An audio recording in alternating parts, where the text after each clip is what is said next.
ئەمڕۆ چالاکیێمە لەسەر مێزی دووە کە مێزی زەختگرتنەوە تا پستانی خوێن کە لە مێزە زەخت دەگیرێ بۆ کەسەکە و پێی ئەوترێت کە زەختی چەنە وەزایدەن ڕێنمای ئەدرێتێ کە ئایا لە دەربارەی بەرزبوونی پستانی خوێن ئەگەر پستانی خوێنی بەرز بێ پێڵین چی بخوا و چی بکا و چی باشە بۆی ئەگەریش پستانی نزم بێ بە هەمان شێوە ئەگەر پستانەکەی نۆرمال بێ پێی ئەڵێن کە پێویستە شێوازی ژیانی چۆن بێت چ شتێک باشە بۆ زەخت تاوەکو بەرز نەبێتەوە و لە ئاستێکی نۆرماڵە بمێنێتەوە.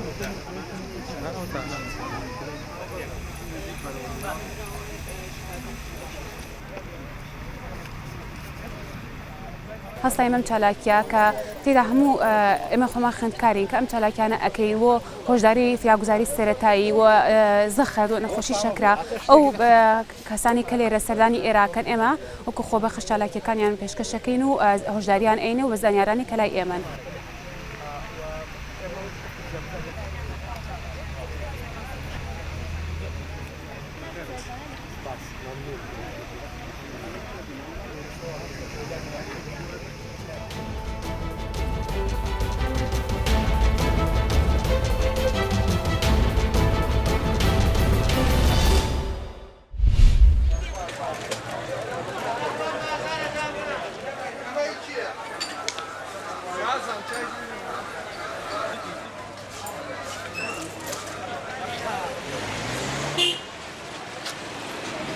من ئەم ساڵ دەچوم بۆ لەگەڵ دایکمان هاتووم پێویستی ساڵی نوێ بکەم.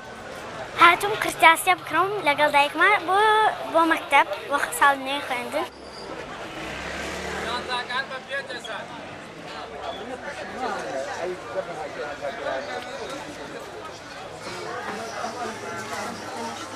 سەرجەم بازار ڕازانراوەتەوە بە جلوبەرگی مەکتەبەوە بە بۆنێ و بڕیارێکە وەزارەت دەری کردووە کە یەکپۆشیە، یعنی هەموو دوکاندارەکان کاڵایەکی باشمانێ ناوە و بازار لە ئامادەکاریە بە قوتابیانی خۆشەویست و بەیوای سوودمەند بن لیان بەنسبەت بازاریشۆ مەعاش کاریگەری زۆرە لەسەر بازار ئەو دوو ڕۆژە پێم وایە مەعاش دراوە و تۆزێ بازار جم و جوڵێکی تێکەوتووە.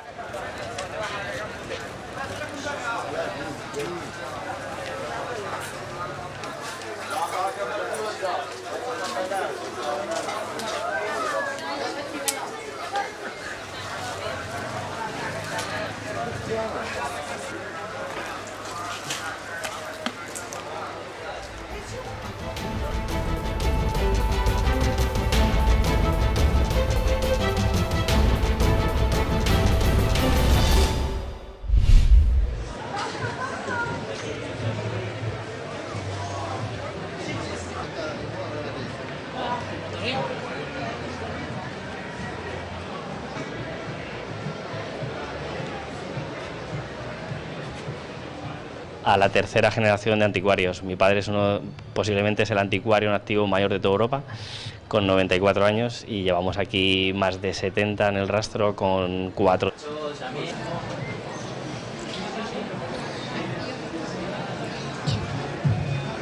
Esta es mi tienda de antigüedades, en la cual tengo piezas pues españolas, europeas, orientales. Y bueno, es una tienda de un rastro de los domingos y tengo desde porcelana, muebles, mármoles, espejos, lámparas, un poco de todo. La pieza que hay detrás es una tabla del siglo XVI pintada por Correa de Ibar, que es el mejor exponente del Renacimiento toledano, pintada en 1563. Catalogada por Patrimonio Nacional y bueno, es una maravilla de tabla con el marco de la época y bueno, también tengo pues todo tipo de cosas que las veréis a través del rodaje de la tienda.